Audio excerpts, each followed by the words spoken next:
privilegiado do ponto de vista analítico, chamando a atenção de que a ciência política se dedica ao tema do poder, né, do poder político e da institucionalização do poder político.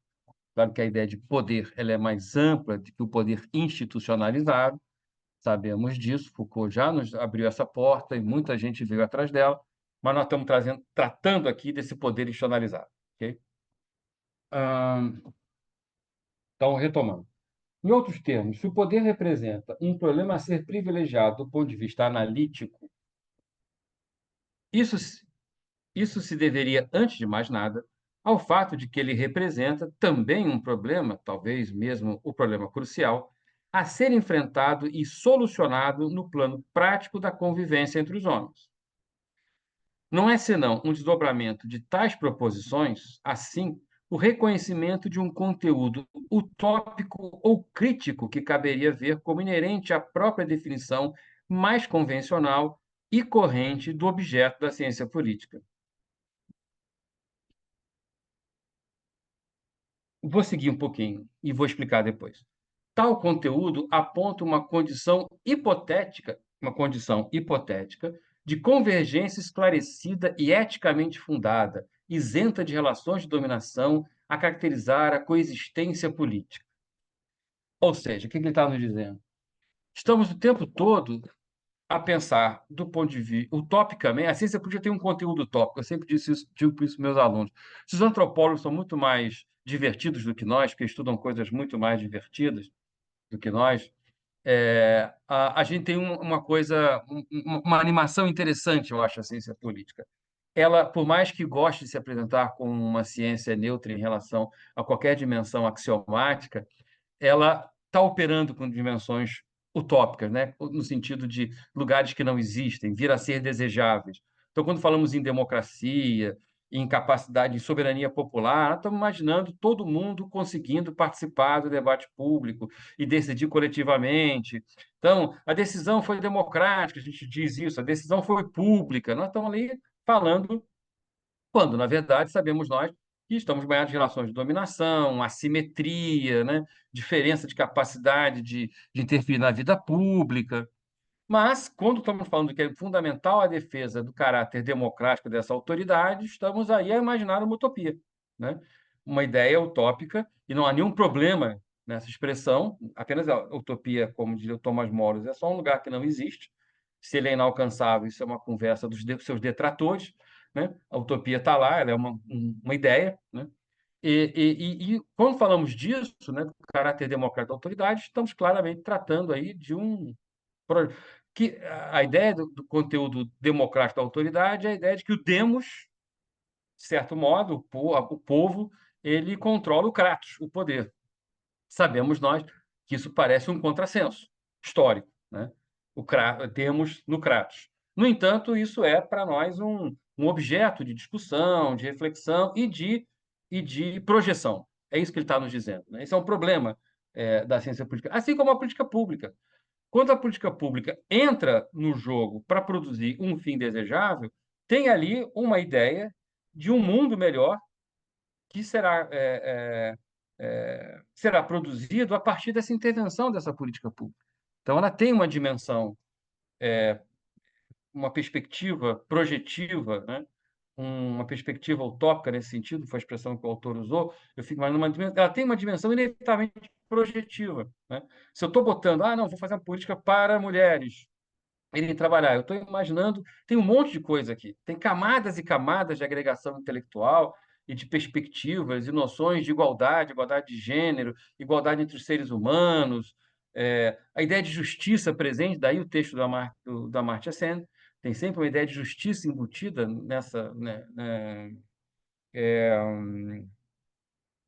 nessa ação, e uma ideia de injustiça que pode também ser produzida pelo sentido inverso. Eu daqui a pouco vou ler um pouco mais, daqui a pouco vou levantar o exemplo, que é possível se desviar dele, do delicioso, interessantíssimo, e que eu recomendo a leitura para todos vocês, o parecer do Lewandowski sobre a questão das cotas. Chegaremos lá.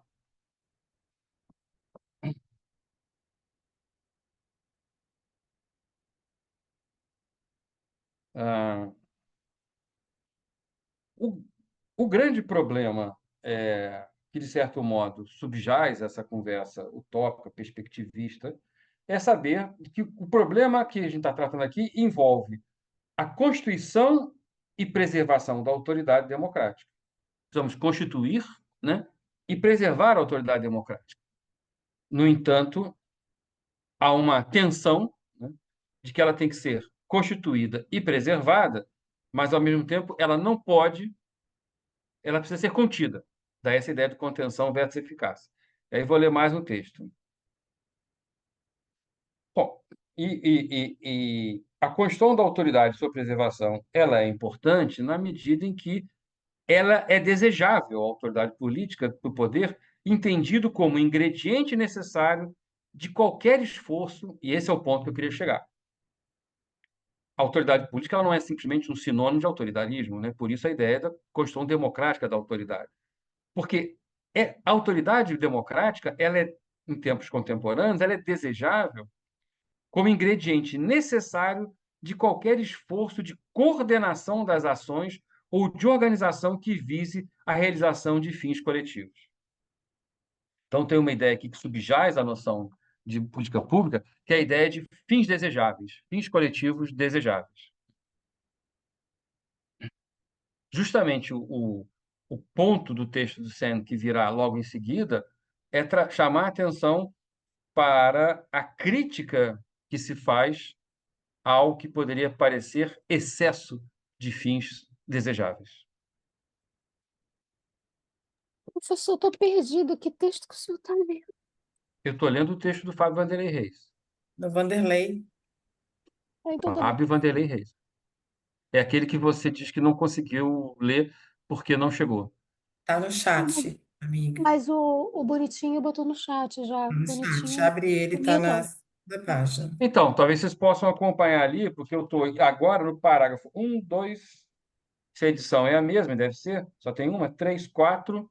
Eu estou no parágrafo 4, que começa em nível mais abstrato, e estou na Sim, página sim. 13. A paginação está completamente diferente, mas a gente vai dar um jeito. Vamos Então, vamos continuar. por Muito parágrafo. interessante. Por parágrafo, temos o primeiro, o segundo, terceiro, quarto, começa em nível mais abstrato. Lá pelas tantas, aparece nesse parágrafo, que é falei que era o 4, né? 1, 2. O 4, aparece o nome do Hobbes. E eu comecei a ler logo depois de aparecer o nome do Hobbes. A desejabilidade do poder entendido como ingrediente necessário de qualquer esforço de coordenação de ações ou de organização que vise a realização de fins coletivos, seja quais forem.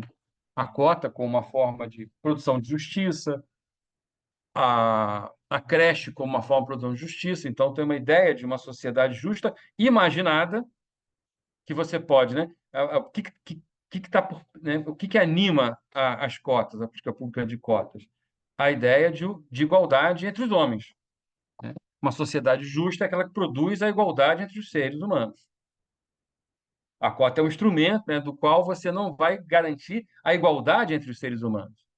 Você vai garantir melhores condições, né, de competitividade entre tipos humanos diferentes. Tudo bem? Mas existe uma dimensão utópica projetiva que alimenta a política pública. Tudo bem essa ideia, né? Assim, se vocês já acharam, então, o parágrafo, vamos seguir.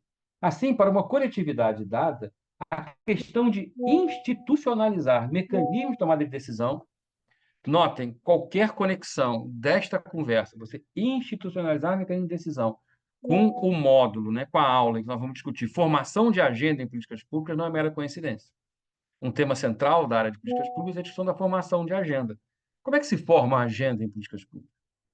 Os problemas são evidentes, os problemas acordam de manhã e batem na nossa porta. Olha, eu sou um problema, vamos tratar de mim? Não, eles são criados, inventados, né? O pessoal das políticas públicas costumam brincar, né? Que, na verdade, não existem problemas que precisam de soluções. Existem soluções atrás de problemas, né? Eu sou a solução. Vamos encontrar um problema para que eu possa ser a solução. Mas isso a gente vai discutir lá para frente, né? A forma de pensar, a formação da agenda. Mas qualquer discussão de formação de agenda em políticas públicas vai passar pela discussão que tem a ver com teoria política e com um drama, né, histórico, teórico, politológico, da questão de institucionalizar mecanismos de tomar decisão coletiva representa um desafio e um problema. Não só no sentido de impedir que tais mecanismos redundem na sujeição de alguns homens a outros, ou seja, institucionalizar mecanismo de decisão coletiva também é uma forma, né, como eu falei, a institucionalização da autoridade protege o indivíduo. Durkheim na veia. Sociologia durkheimiana na veia. O Estado não é inimigo do indivíduo. Pelo contrário, só há indivíduo portador de direitos porque há um Estado que assim garante. Mas também no de garantir, e esse é o outro ponto, você poderia dizer que os direitos civis estão garantidos na primeira sentença, impedir que uns se sujeitem a outros, mas também no de garantir que a atuação desse mecanismo possa ser eficaz no que concerne aos fins de qualquer natureza eventualmente perseguidos pela coletividade. Então, quais são os fins? Não sabemos. Os fins serão discutidos e mudam no tempo e no espaço, que tem a ver com valores socialmente constituídos, projeções, utopias socialmente constituídas e desejáveis. Mas então são duas coisas. Eu quero preservar os indivíduos e, ao mesmo tempo, quero ser eficaz. E esse, por vezes, é o grande nó, né? O, o, o, eu acho que já podemos entrar aí. A lei de cotas é um caso como esse. Quando as cotas são instituídas, como é que chega esse tema ao Supremo? É uma interpelação de que ele é inconstitucional. A inconstitucionalidade das cotas recairia na ideia de que todos os indivíduos devem ser tratados universalmente. E a Constituição diz que todos os homens todos os seres humanos devem ser tratados de modo igual. E as cotas estariam produzindo um tratamento diferenciado. Então, o princípio da universalização estaria sendo corroído por, um, por uma iniciativa dessa natureza. Essa é a interpelação, que, digamos assim, seria um exemplo bastante interessante do drama que o Fábio está nos apresentando e que tem absolutamente a ver com o tema das políticas públicas. Como é que o Lewandowski vai resolver o problema? E olha que interessante. O Lewandowski não vai simplesmente dizer que o universalismo não interessa, o universalismo não importa, que o interesse coletivo não importa, ele deve ser subsumido ao interesse de uma parte. Ele vai dizer que discutir o universal em abstrato, indivíduos universais em abstrato, significa desconsiderar o fato de que esses sujeitos são socialmente constituídos e eles possuem uma história. Então, o que a lei de Costa estaria fazendo não é defender a universalidade do direito, mas a universalização de um direito que não é universalizado porque os sujeitos têm condições diferenciadas de acesso aos postos sociais. E as cotas, por então, elas são uma espécie de concertação social necessária para produzir, ao fim, aquilo que o legislador sempre imaginou, o tratamento igual entre os homens. Essa é a habilidosa argumentação do Lewandowski, que vai usar a literatura que as ciências sociais usa direto para fundamentar o seu argumento da perspectiva da universalização. Porque a tensão vai sempre permanecer, né? Na medida em que eu tenho um fim desejável de produção de uma sociedade, de consertar a sociedade, eu faço uma intervenção sobre a sociedade que pode produzir, ao fim e ao cabo, perda né, para alguns e ganhos para outros. E isso é inevitável. E um dos problemas é como que eu coordeno socialmente o fato de que as políticas públicas a todo tempo vão, ainda mais como dizia o Vanderlei, outro Vanderlei, Vanderlei Guilherme dos Santos, né? Na Justiça e Cidadania, se não me engano, falava isso também no Razões da Desordem, de 93, o cobertor é curto, né? Então, em políticas públicas, não só uma certa ação, como as cotas, né, pode fazer com que um certo grupo sinta prejudicado pelo investimento, né, social feito em outro, mas como o cobertor é curto, todo tipo de recurso empregado numa certa direção pode significar redução de recursos empregados em outra direção. Então, E essa professor, tensão, diga. perdão, eu só queria, eu tenho uma séria questão com a questão das cotas, com todo respeito a todas as pessoas, pelo amor de Deus, eu não quero briga, não.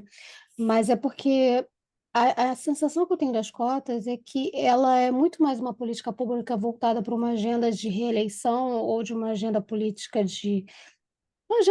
do que necessariamente em busca de perseguir aqueles princípios constitucionais, porque ela vai tratar justamente da galera que tem idade para votar.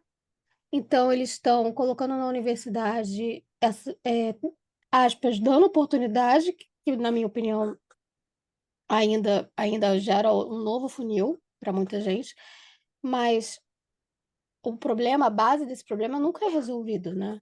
Então, ao invés de falar da violência contra os trans, cria cota para trans. Ao invés de falar sobre a escola a base está muito ruim, sucateada, os professores estão cansados, tem professor já se matando, ah, cria-se as cotas para as faculdades e para os concursos públicos. Enfim, eu acho que tem uma questão aí e já se passou pelo menos as cotas na UERJ, elas começaram em 2003, já tem mais de 20 anos, e não é um problema que é discutido, sabe?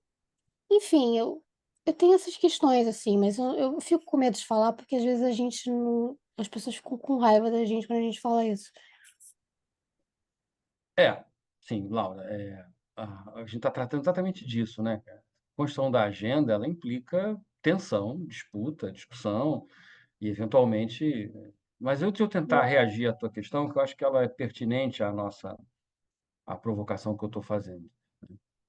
Primeiro, só fazer uma coisa e aí tem muito jornalista aqui, e eu vou me referir, porque, vez por outra, a minha interlocução pública é com jornalistas, né?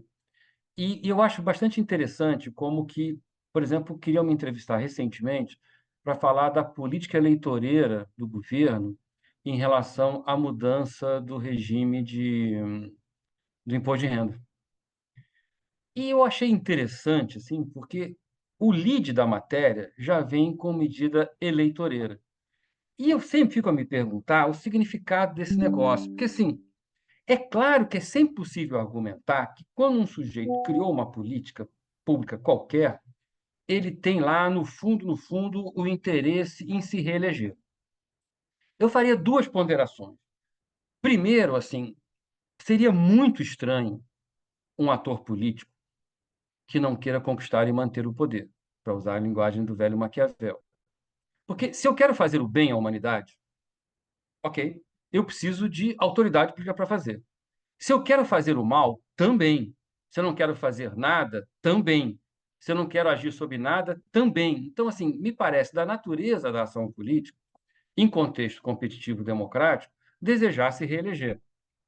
E é possível sempre argumentar que uma medida tomada, ela tem como benefício uma maior ou menor possibilidade de reeleição, se você fizer uma pesquisa, por exemplo, a respeito de intenção de voto ou da percepção do eleitor a respeito daquela política e tentar encontrar conexões sobre alteração de comportamento eleitoral que os institutos fazem mediante uma ação. Então, é possível conectar, inclusive no caso presente, um aumento de popularidade de um dos potenciais candidatos à presidência da República na próxima eleição e a discussão sobre o imposto de renda. É possível fazer essa conexão? Sim.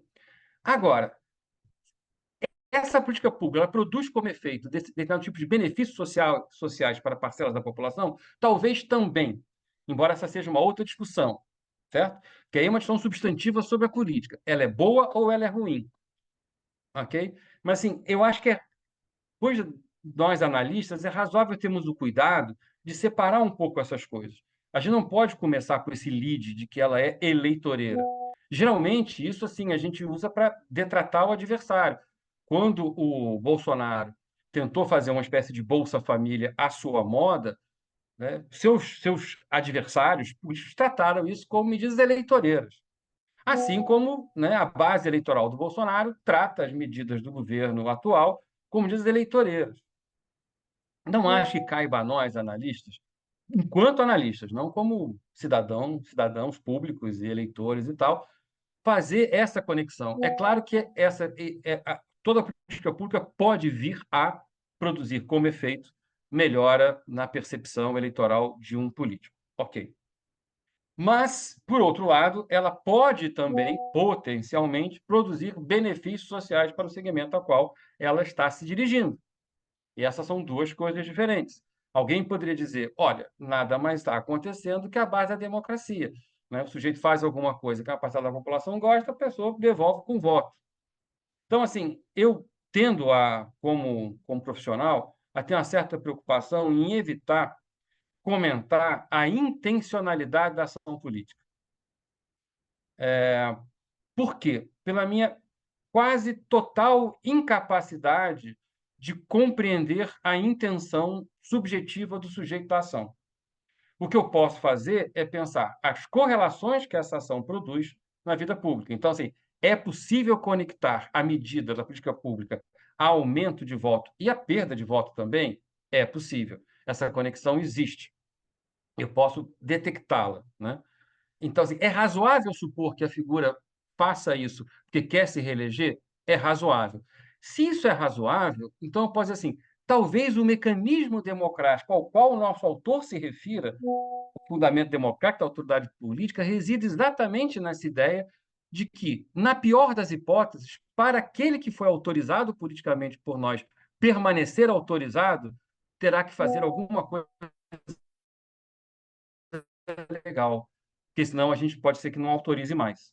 E talvez o fundamento da democracia competitiva contemporânea, não estou discutindo o conceito de democracia de forma abstrata, mas talvez o conceito de democracia competitiva eleitoral, ela seja constituída por essa conexão entre ações de governantes, percepções de governados sobre ações de governantes.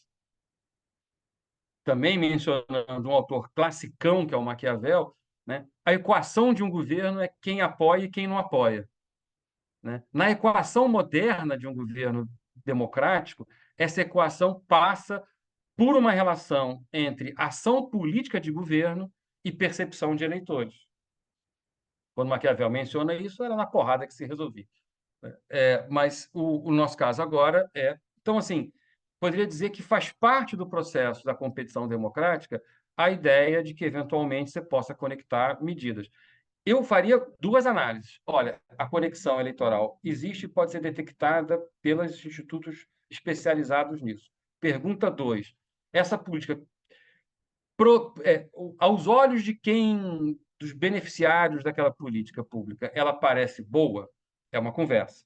Aos olhos de uma interpretação qualquer minha do mundo, a política é boa? É uma terceira conversa. Então, eu poderia dizer assim, não, acho que cotas não é uma boa conversa, porque as cotas tendem a tratar desigualmente aqueles que deveriam ser tratados de modo igual. É uma defesa possível. Isso corrompe o princípio da universalidade. Aí é que o Lewandowski vai fazer seu parecer. O papel do Lewandowski não é ganhar a eleição. E justamente a brincadeira, a natureza da Constituição dos três poderes é constituí-las de modo distinto, a fim de que elas possam, digamos assim, ter interpelações diferentes sobre a ordem social. Então, o Lewandowski não precisa ser reeleito pelo povo. O Lewandowski, então, pode acionar um princípio qualquer que fundamenta ou não aquela política pública. No caso, ele vai encontrar o fundamento, ele precisa encontrar a universalização, a universal. Isso é muito interessante, me parecer. Ele não pode simplesmente dizer, não, tem que tratar desigualmente desiguais mesmo. Agora, para que se trata desigualmente os desiguais? Porque, no fundo, quando o legislador pensou numa Constituição baseada em princípios universais, do legislador imaginava uma ordem social universalizadora dos direitos. E você universaliza mais direitos quando você estabelece uma política de cotas à medida que está demonstrado pela sociologia e pelos estudos de economia que a renda está associada à escolaridade. Há uma correlação forte entre renda e escolaridade. Então, se eu invisto em escolaridade para um certo grupo, eu posso reduzir efeitos da desigualdade. Então, no mínimo, eu estou, vamos dizer, como é que se diz? Fazendo redução de danos. Eu, com a política de cotas, resolvo o tema da desigualdade racial? Não, mas esse é o ponto que eu levantei já nas creches. Você não resolve o problema da liberdade das mulheres, você não desconstruiu o patriarcado quando você estabelece as creches para mulheres. Pelo contrário, você está reforçando o patriarcado. Porque você está dizendo, olha, a política pública é para as mulheres irem trabalhar. E eu estou reforçando que é papel delas cuidar das crianças. Mas, assim, o ponto é esse. Do ponto de vista sociológico, é assim que acontece. E várias políticas públicas são assim, Laura. Eu me lembro de uma tese de doutorado muito legal de uma jovem que eu sempre esqueço o nome dela, depois lembro, esqueço, depois lembro, mas que me marcou um convite de uma colega para fazer parte de uma banca de uma tese de doutorado muito bacana, que ela escreveu sobre um lugar que eu não sei onde é, eu nunca fui, e é longe, e a banca não conhecia, mas a tese é muito legal. Ela vai estudar a política pública de segurança alimentar numa região, numa comunidade, não sei aonde, onde os estudos demonstraram que quem cuida da criança, é o mesmo princípio do Bolsa Família. Os estudos demonstraram que o que garante maior escolaridade, o Bolsa Família também está baseado nessa ideia de qual é a variável que mais garante criança na escola? Aí a resposta pode ser várias, eu vou encurtar, porque geralmente eu faço isso, boto para a turma, a gente fica discutindo, mas é a mãe em casa. É a mãe em casa. Então, vamos botar essa mãe em casa. Como é que eu faço para botar essa mãe em casa? O mesmo princípio da política de segurança alimentar. Eles queriam criar um política de segurança alimentar, portanto, de educação para cultivo, educação de obtenção de recursos para o cultivo, formas de plantio, técnicas e tal. A quem eles foram procurar? As mulheres, porque as mulheres ficam e os homens saem. Quem cuida das crias, e a ideia era um projeto para as novas gerações. Então, eles vão lá e criam educação para a produção de alimentos locais, uma política de segurança alimentar para mulheres. O resultado dessa política, porque não contratou um antropólogo, acho que é isso que a tese dela queria dizer, é que foi um desastre para os casamentos que ainda existiam. Porque quando você educou essas mulheres, você criou um problema, porque o patriarcado, você não acabou com o patriarcado. Então, quem manda nesse plantio aqui sou eu. Quem entende sou eu. Ela vai dizer, não, não é mais você. Quem recebe financiamento não é você. O dinheiro chega para mim. Eu sei a técnica de plantio. Eu sei como fazer. Os casamentos acabaram. Então, é uma política pública bacana, mas produziu efeitos perversos. Outro exemplo igual a esse. Política pública para aumentar a qualidade da pesca não sei aonde. Isso passou por mim, leituras, né?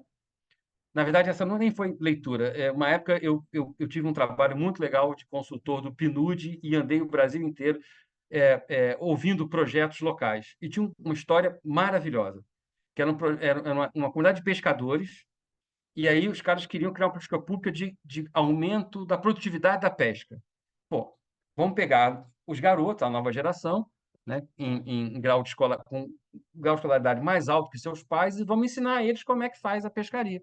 Ensinou, deu curso, formação, papapá, botou no barco, a produtividade caiu. Mas como? Faltou lá o antropólogo, vai dizer, cara, você não pode pegar um barco e alterar completamente a hierarquia do barco.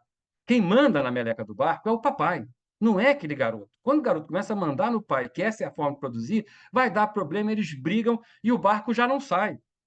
E você não aumentou a produção, você reduziu a produção. Então, assim, voltando para o ponto, né? Posso dar um exemplo também? Claro, Lá na Unicamp, eu estudei lá um tempo e estava tendo greve dos alunos e o centro acadêmico estava exigindo que as notas de corte da engenharia fossem de 7 para 5. E a justificativa era que, como tinha as cotas agora para os alunos da escola pública, os meninos de escola pública não estavam conseguindo passar nas matérias porque a nota era 7.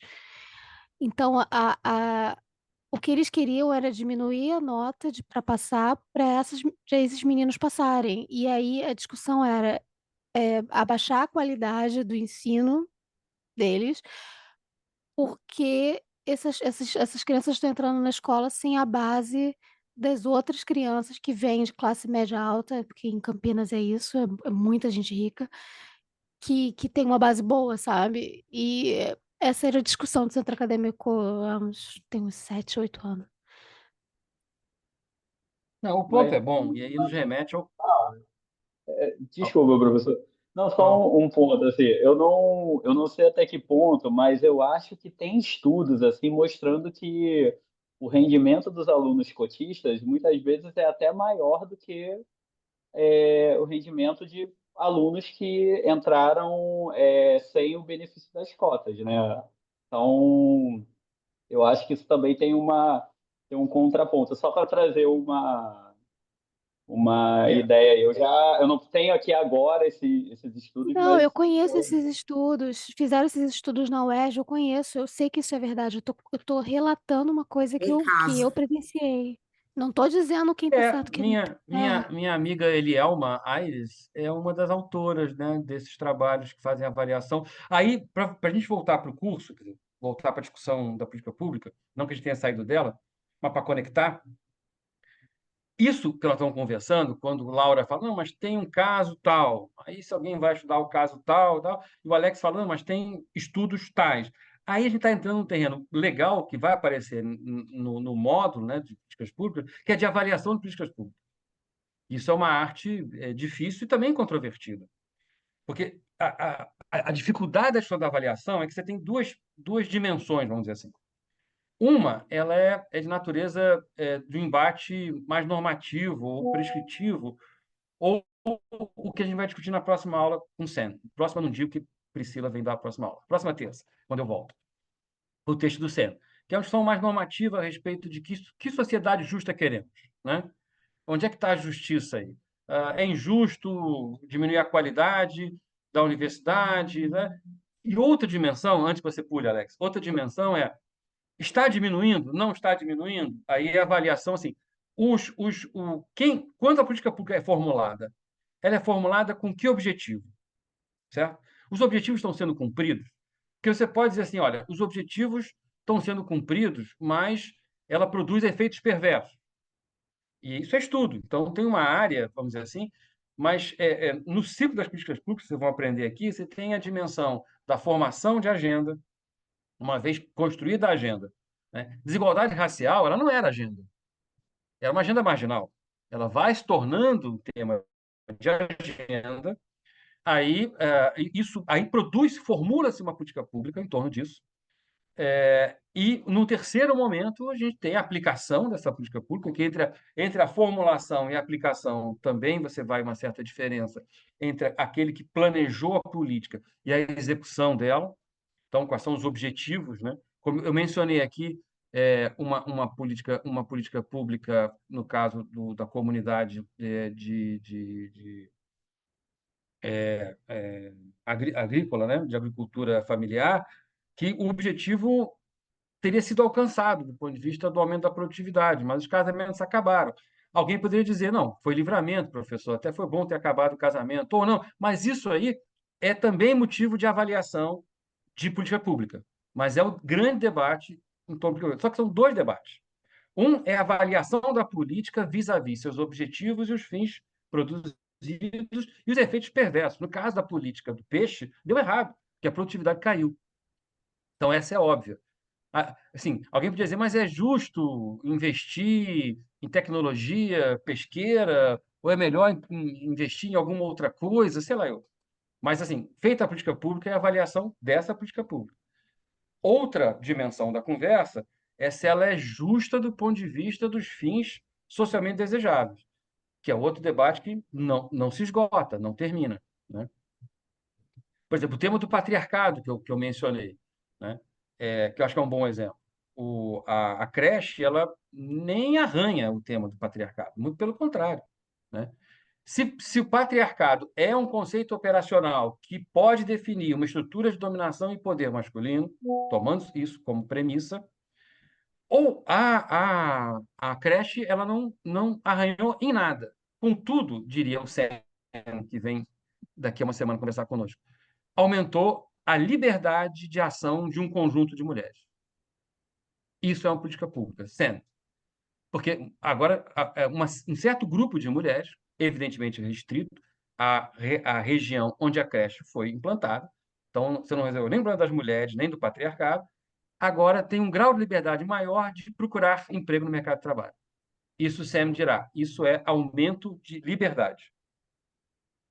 Eu não resolvi nenhum dos problemas sociais, né? E talvez eu produza efeitos perversos. Eu fui professor da PUC durante 17 anos. E, na época, antes de vir para a UERJ, eu me escalava para dar aula para o serviço social, porque simplesmente gostava do ambiente, da interlocução.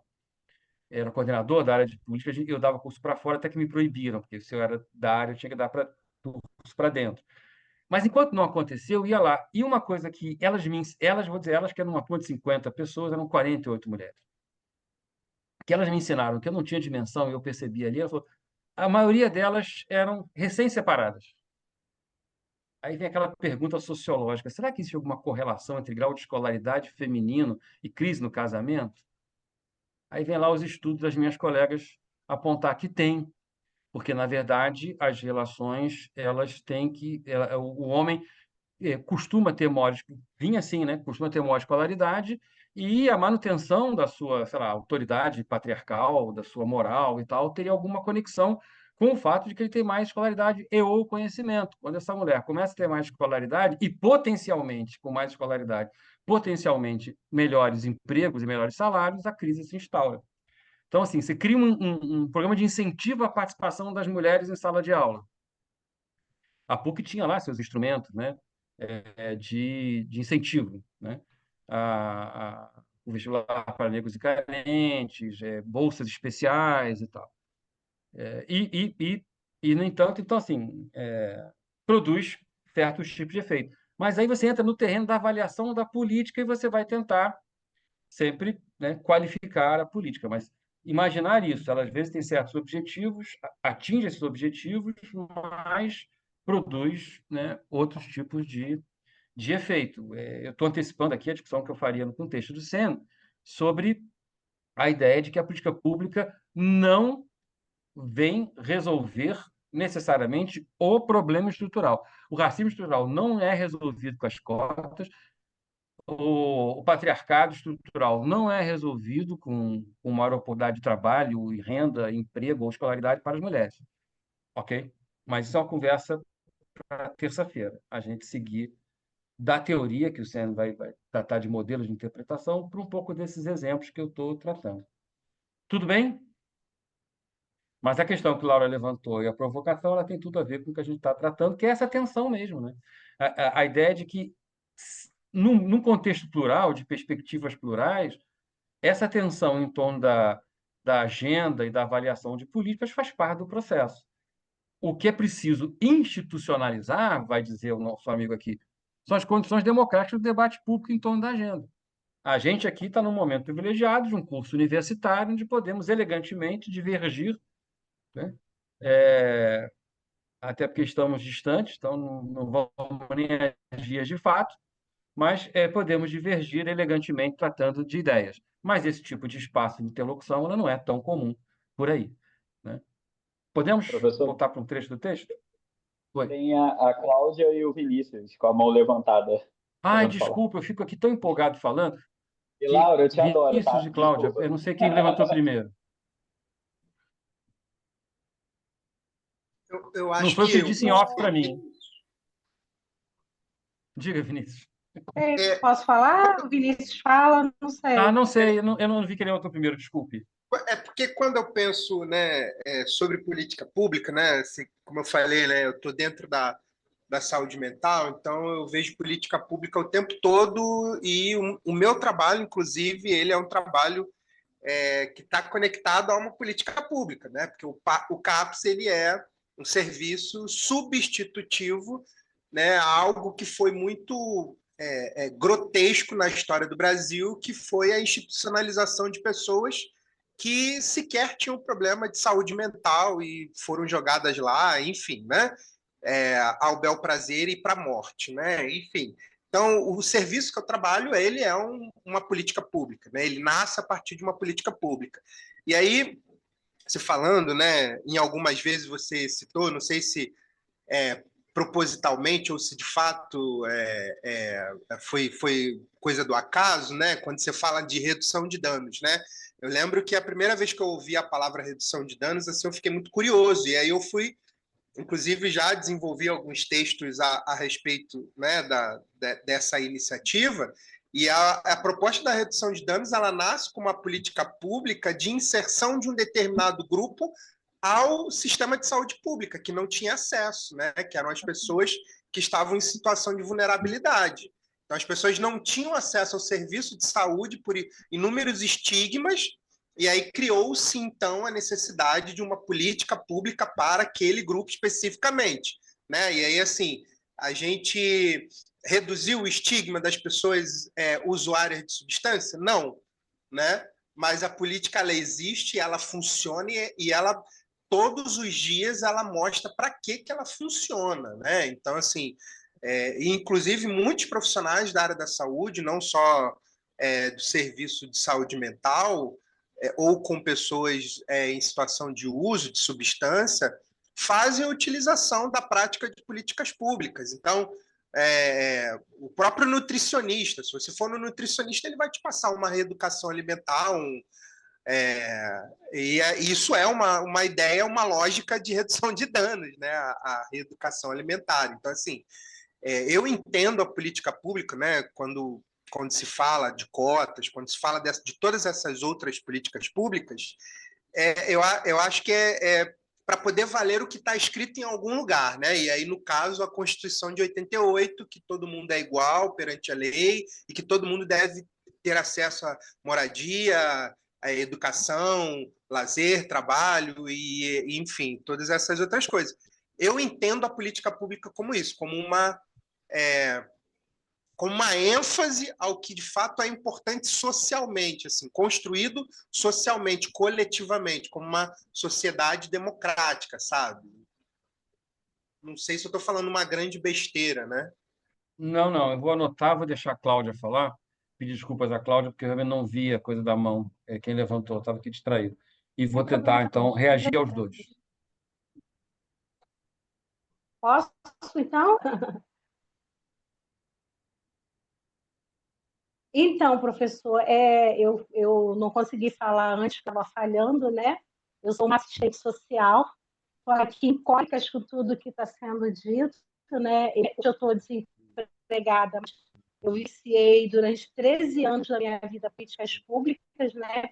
Eu trabalhava, e aí trabalhava com as famílias através do Bolsa Família, e anteriormente, há 3 meses atrás, eu estava num programa que é foi pela ONU, mas é uma parceria da Prefeitura do Rio de Janeiro com a ONU, que é Vitórias Sociais, que trabalha exatamente com a vulnerabilidade do país. E, assim, eu sou fruto, eu hoje, né, o senhor acabou de citar que nós somos pessoas elegantes numa especialização, e eu queria estar abordando as duas coisas. A primeira, a questão da cota. Atualmente, eu sou uma cotista, né? Eu faço parte da especialização, dessa elegância toda, porque hoje eu estou dentro de uma cota. Porque, financeiramente falando, eu poderia estar participando dessa elegância toda com os meus colegas aqui, entendeu? Então, assim, a questão da cota, eu acho que vai, assim, hoje, infelizmente, uma sociedade justa, né? Se nós tivéssemos, de fato, uma democracia, talvez eu não precisaria estar solicitando uma cota para estar dentro de uma turma tão elegante, né? Participando de uma oportunidade riquíssima, que é o que eu tenho vivenciado nesses últimos meses. A minha filha é uma cotista, é uma aluna que veio do Colégio Pedro II, que é um colégio federal, tirou 5º lugar em Direito, hoje ela está dentro da UERJ como cotista, porque eu sou mãe solo, e aqui em casa somos eu e ela. Então, assim, isso para mim é um orgulho, porque se a sociedade fosse uma sociedade justa, onde coubéssemos as nossas realidades, eu não seria uma cotista, também não seria. Ela saiu em 5º lugar como aluna de Direito pelos méritos dela, de estudando em casa. Porque essa mãe aqui também não tinha condições de estar custeando um curso de ponta para ela estar fazendo o vestibular da UERJ. Entendeu? Então, assim, quando a gente fala questão de cotas, ela surgiu, ela abriu muitas portas para pessoas como como outras, que não têm oportunidade, porque assim, era um curso que eu queria muito estar fazendo, a especialização, mas quando eu me deparei com o valor da mensalidade, eu vi que realmente não era a minha realidade, né? E aí, falando um pouquinho, né, era a questão da cota que eu gostaria de apresentar. Aqui na minha casa somos 2 cotistas, né? Uma aluna de Direito que sai da Zona Oeste às 4h30 da manhã para chegar às 7 horas da manhã no Maracanã, tá?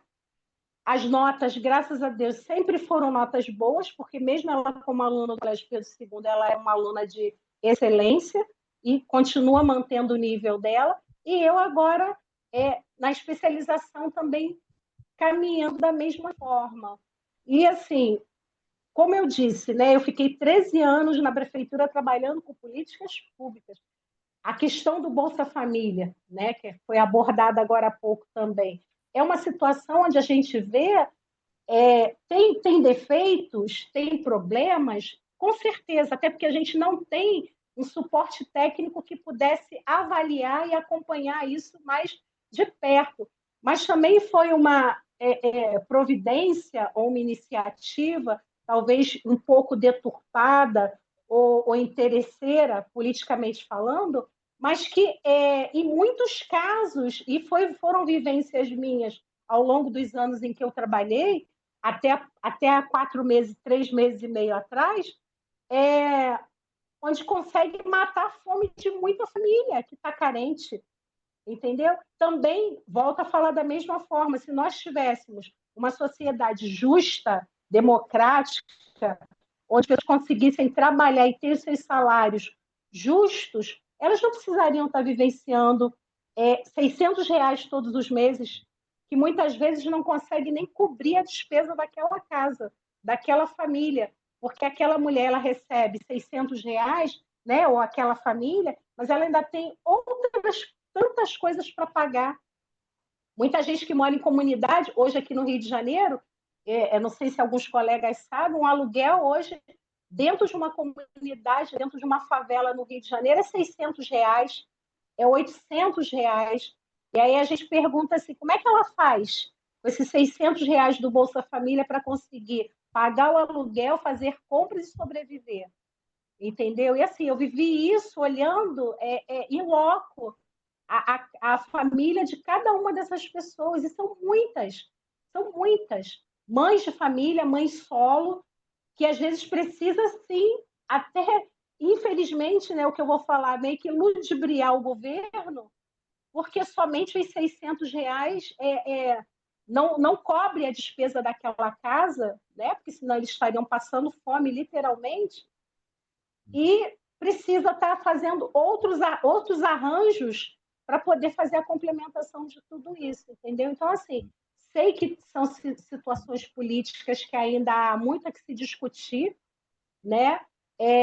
O que o Vinícius falou também é extremamente pertinente, porque graças a políticas públicas hoje, ainda muito capenga, o que permitiu, é o que me permitiu estar dentro de uma universidade novamente, é o que permite a minha filha estar numa universidade hoje estadual, pública, sempre foi aluna de escola pública, é o que permite algumas famílias hoje ainda estarem conseguindo colocar pelo menos o arroz e feijão na sua mesa para se alimentar. Há muito que se construir, há muito que falar, com certeza. Mas, assim, eu quis fazer essa contribuição porque, assim, acho que é muito cômodo a gente querer dizer assim, criticar em relação às cotas, né? Talvez trazer uma crítica em relação aos benefícios que são ofertados, mas se nós tivéssemos uma sociedade, talvez a gente não precisasse disso para ninguém, né? Nós aceitaríamos tudo isso pelos nossos méritos, né? Estudantis, sociais, mas é o que temos para hoje. Tá? Era isso que eu queria colocar para o senhor. Obrigada. Obrigado. Eu que agradeço, Cláudio e Vinícius. Levantaram muitas questões legais. Deixa eu tentar reagir a elas da maneira melhor possível. Eu anotei umas coisas, mas vou começar pelo finalzinho agora. Assim, tem uma coisa que é meu papel aqui, né? E nessas conversas eu tenho que lembrar do meu lugar. Assim, mais de uma vez, Cláudia, Vinícius, própria Laura, vocês falaram em ou situações, estudos, avaliações. Assim, é fundamental entender nesse modo, como Cláudia chamou a atenção, e outros também já falaram, é o grande final da aula do Senna. terça-feira que vem. Mas vocês já anteciparam, assim. Falar de política, eu vou antecipar. Falar de política pública, para valer, gente, é não dormir bem no travesseiro. Por quê? Porque você vai aplicar a política pública e ela vai apresentar, como se a Cláudia, problemas. Isso, sim, é para isso que um curso como esse faz sentido e um módulo desse faz sentido, para formar profissionais que vão fazer avaliação da política pública. E a gente sair, assim, a ideia de vocês fazerem uma especialização como essa e a gente dar alguns insumos é que, pelo menos, eu alerte vocês para sair daqui sabendo que existe um universo especializado do qual vocês podem fazer parte, porque estão estudando, cuja natureza da conversa tem que ser com base em avaliação de políticas públicas produzidas. E Bolsa Família tem sim, Cláudia. Tem muita coisa, para o bem e para o mal. Ajustes e reajustes. A ideia de, não, a garantia da criança na escola, da escolaridade, que como o projeto FIM é garantir que essa geração tenha mais escolaridade que a mãe, não é salvar a mãe, é salvar o filho, segundo o projeto. Aí você fala, mas aí algumas enganam o governo. Sim, eu acho que esse não é um problema.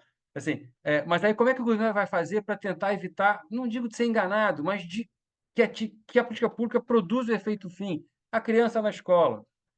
Isso é muito mais importante do que, né, enganou, não enganou, tá bom. Mas é porque, e isso vem de estudos sociológicos que chegaram à conclusão de que a principal variável que interfere sobre permanência de criança na escola são mães em casa, né? Então, a natureza. Então, tem estudos. Priscila, que vai dar aula para vocês terça-feira, Cláudia, ela é, assim, eu trabalho no programa de pós-graduação em políticas públicas, que é o PPFH, Programa de Pós-Graduação em Políticas Públicas e Formação Humana, na UERJ, mas, assim, eu sou um especialista em generalidades. Eu transito por teoria, por pensamento social brasileiro, política pública. A especialista que eu conheço que vai estar aqui é Priscila, e ela conhece bibliografia e literatura que avalia políticas públicas, inclusive o Bolsa Família. Eu conheço alguma coisa, ela mais ainda, pode explorar ela, porque ela tem isso aí, discute nos cursos dela justamente essa dimensão da avaliação que a gente está entrando. E aí eu convidaria vocês a essa preocupação, né? Uma coisa é eu gosto ou não gosto da política pública porque eu acho que ela produz uma imagem de sociedade justa que eu concordo ou não concordo. Isso é uma conversa, uma dimensão do problema, tudo bem? Outra é, uma vez que você, profissional, vai analisar a política pública, aí a conversa é saber se os objetivos foram almejados, se não foram, e se não foram, como é que você faz para produzir ajustes na política pública para que ela possa ir nessa direção. Um debate que eu sei que existe foi que, ao que parece, prescindiu-se da matrícula da criança na escola para o fornecimento da bolsa, e os especialistas ficam discutindo em que medida isso produz efeitos muito deletérios ao programa ou não. Mas isso é o que a gente aqui agora tem que compreender, de que existe uma dimensão da área de políticas públicas, que é a avaliação da política pública. Então, quando eu perguntei se algum de vocês aqui tem vontade de participar, é possivelmente que alguns de vocês vão ter que entrar nisso, e a gente vai tratar disso, critérios de avaliação, imaginar que no ciclo a dimensão da avaliação é um momento importante. Isso é um ponto que você pegou. Muito mais que discutir substantivamente políticas públicas aqui, o que eu tenho que fazer é chamar a atenção para vocês dessa dimensão de que existem estudos sobre essas políticas, tanto cotas quanto Bolsa Família. Segundo, voltar ao ponto, Cláudia, da questão eleitoreira. Insisto com vocês, assim, profissionais do ramo, que estão fazendo um curso de especialização, vou tratar vocês como profissionais potenciais do ramo. O cuidado com isso que a gente tem que ter profissionalmente. Porque, com frequência, essa ideia de que o cara fez uso eleitoral, ela é uma espécie de forma de você ser detrator do político. Para avaliação da política pública, por que o cara fez é uma outra conversa. A gente precisa compreender se ela produziu os efeitos esperados socialmente. E a gente tem muito esse cuidado no nosso discurso como profissionais. Eu costumo brincar com meus alunos assim, que ciência social, ou esse ramo, né, das ciências sociais, às vezes a gente é o último back. Se a bola passar, é gol. Né? Às vezes, assim, sem nenhuma ofensa aos meus colegas jornalistas aqui presentes, mas se o jornalista fala que aquilo é eleitoreiro, isso pode ser ruim. Mas se a gente subscrever que é eleitoreiro na entrevista, é pior ainda. Porque a gente tem que dizer, calma, vamos lá, pode ser benefício eleitoral, sim. Porque se o cara fez com a intenção de ganhar a eleição, ele pode querer ganhar a eleição para o ano que vem fazer outras políticas públicas melhores. Sei lá, esse não deveria ser o ponto para quem está estudando política pública, o ponto não é se é eleitoreiro ou se não é. Se tem rendimento eleitoral, se tem rendimento eleitoral. Isso é um outro ramo de conversa. Importante, não estou tornando isso desimportante, mas ter cuidado com isso. Segundo, você disse duas palavras, Cláudio, depois eu vou voltar para o Vinícius. Duas vezes você falou uma coisa fundamental para essa aula de hoje. Você falou, se fosse uma sociedade democrática, eu não precisaria do Bolsa Família, não precisaria estar passando por certas coisas. Aí depois você usa outra expressão. Se fosse uma sociedade justa, e aí eu quero marcar esse ponto. Você fez uma associação importantíssima para essa aula entre democracia e justiça. O recado da tua fala é: democracia não pode ser simplesmente sistema eleitoral. Democracia não é só direito político. Democracia já não é mais só direito civil. Democracia é direito social. Democracia é projeto de sociedade. É sociedade justa do ponto de vista social. E esse vai ser o quente do tema de terça-feira, quando a gente começar a discutir o texto do Sam.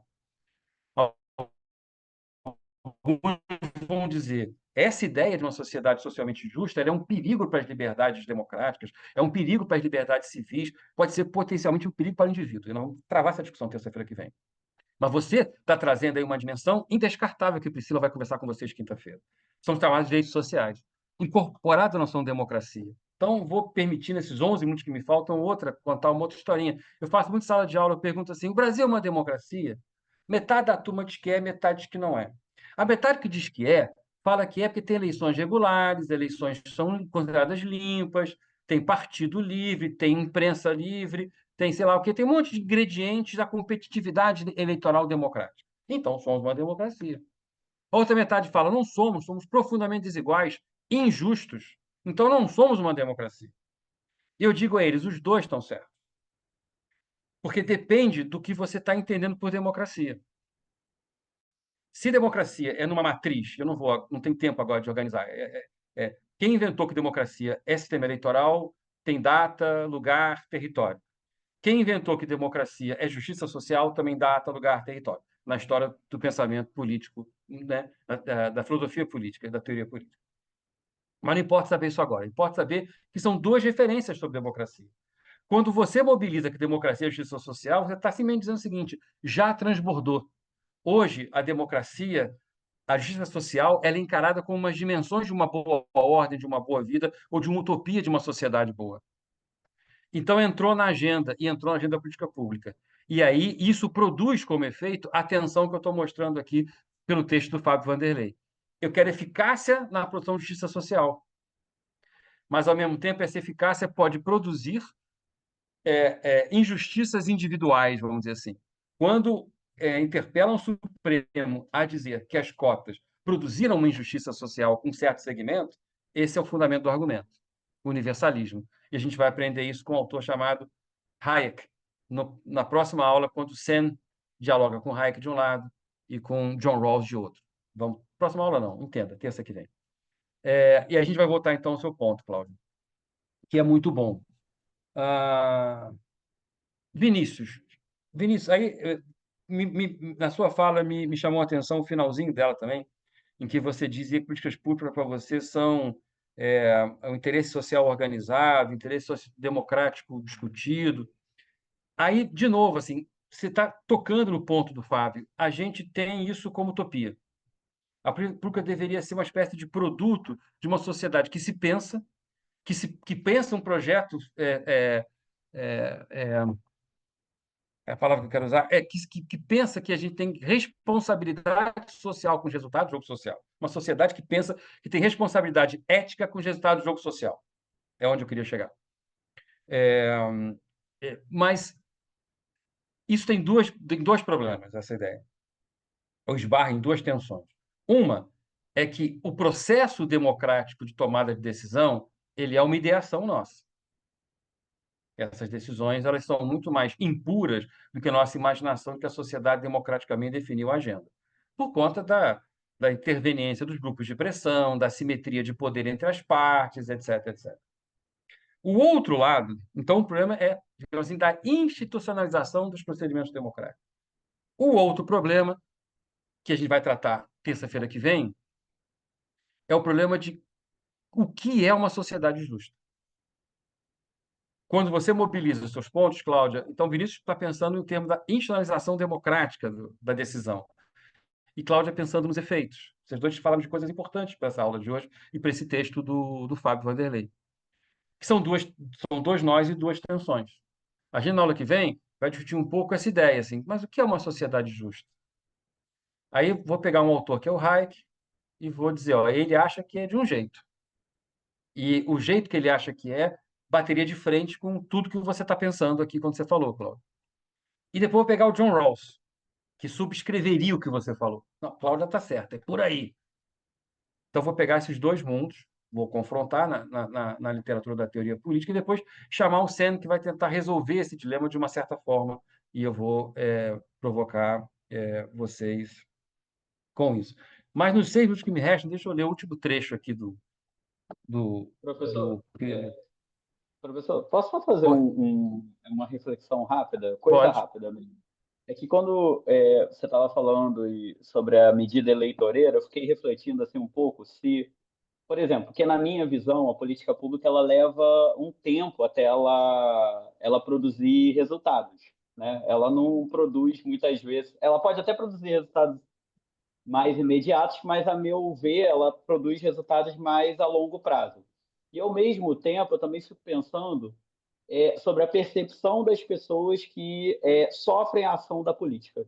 Então, eu fico pensando se a sociedade ela também consegue ter esse discernimento, muitas vezes, de que ela está se beneficiando daquela política em um primeiro momento. Então, eu acho que eu debateria frente à medida eleitoreira por esse caminho, entendeu? Sei lá, fiquei pensando nisso. Perguntas assim, são sempre boas. O teu ponto é ótimo, Alex, porque assim, a interpretação social sobre a justeza da política é porrada. Aí, Vinícius, não é, digamos assim, um processo racional de ascese comunicativa entre a sociedade que define a política pública, não. No momento que você formulou a política pública e implementou, a repercussão, o efeito, tudo isso é conflituoso. A forma de implementar, não implementa, faz, não faz, a formação da agenda, a própria avaliação é. E aí você tocou num ponto importante. O que os institutos de pesquisa eleitoral medem é a percepção da população sobre o grau de satisfação com a criação da política. Ninguém sabe o efeito ainda. A gente pode imaginar certos efeitos no imposto de renda, mas não tem efeito, não tem medição, não tem pesquisa para medir depois. Isso é percepção. E essa percepção tem a ver com o quê? Com valores de um lado e com expectativas de ganho de outro. Porque tem gente que não foi beneficiada necessariamente pela isenção, mas que gostou da medida do Lula porque se sente representado na concepção de um mundo justo. É disso que o Instituto de Pesquisa capta esse momento. E amanhã pode ser outro. Porque vai que tem uma reviravolta e, olha, isso aí prejudicou a economia. Você consegue convencer de que a economia brasileira foi prejudicada, o Estado agora está sem recursos e você pode reverter esse tipo de quadro. Mas isso aí é uma coisa. Por isso que eu quis separar. Obrigado, Alex. Eleição é um assunto e tem sua própria dinâmica e interpretação. Outro é avaliação política pública. São duas coisas, dois territórios, assim, do ponto de vista disciplinar, né? Dois territórios diferentes. Tá? A gente junta na mesa de bar, mas aí aqui eu não estou aqui para beber com vocês. Eu sou professor, chamar a atenção que são campos disciplinares diferentes. Discutir eleição e política pública é uma conversa. E vou dizer, Cláudia, Vinícius, Alex, a última aula tem texto ali discutindo se nos últimos anos você reduziu desigualdade com a ação de política pública. Então a gente vai chegar lá. Vai saber, Cláudia, se por acaso já tem medição de avaliação de redução. Aí não é redução de dano, não. Aí eu vou mais longe. Vinícius, acho que foi quem provocou com a ideia da redução de dano. Provocou no sentido positivo da expressão. Aí não é redução de dano, não, é redução de desigualdade mesmo. De indicador de desigualdade. Então, assim, nós vamos ter um momento que eu espero que aí Cláudia, Vinícius, Alex surjam para discutir esses textos. Entendeu? Para voltar a essa conversa. Por hora, deixa eu finalizar aqui lendo só um último trechinho que eu queria ler do texto, que é o ponto da Cláudia.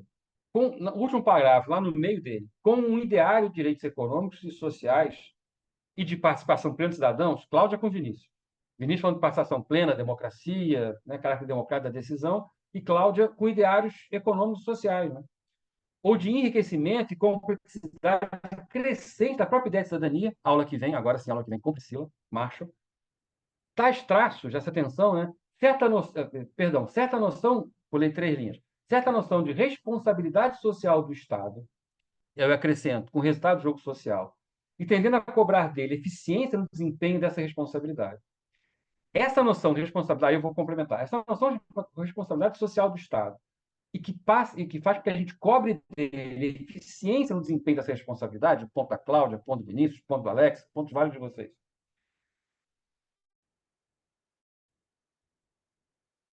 Por 3 linhas, contrariam mais ou menos abertamente os direitos civis e políticos do cidadão que a ideologia mesmo formas mais ou menos requintadas de afirmar-se o próprio viés social do Estado.